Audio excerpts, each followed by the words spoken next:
শারদীয় দুর্গাপূজার মহানবমীতে সাতক্ষীরার শ্যামনগর উপজেলার বিভিন্ন পূজা মণ্ডপ পরিদর্শন করেন সাতক্ষীরা জেলা প্রশাসক মোস্তাক আহমেদ। বুধবার সন্ধ্যা 7টার সময় তিনি শ্যামনগর উপজেলার বুড়ি গোয়ালিনী ইউনিয়নের আরপাঙ্গাশিয়া পূজা মণ্ডপ থেকে পরিদর্শন শুরু করেন।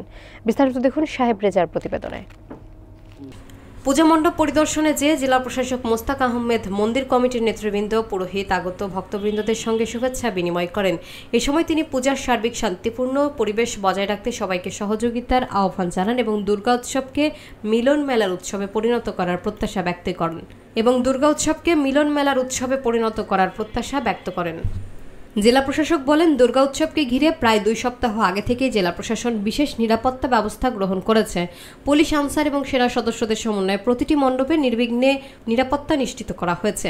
এ সময় সফর সঙ্গী হিসেবে আরও উপস্থিত ছিলেন নীলডুমর ব্যাটালিয়নের অধিনায়ক লেফটেন্যান্ট কর্নেল শাহরিয়ার সচিব, শ্যামনগর উপজেলা নির্বাহী কর্মকর্তা ইউএনও মোসাম্মদ রনি খাতুন, উপজেলা সহকারী কমিশনার ভূমি রাশেদ হুসাইন, শ্যামনগর থানার ভারপ্রাপ্ত কর্মকর্তা মোহাম্মদ হুমায়ুন কবির মোল্লা সহ আরও অনেকে।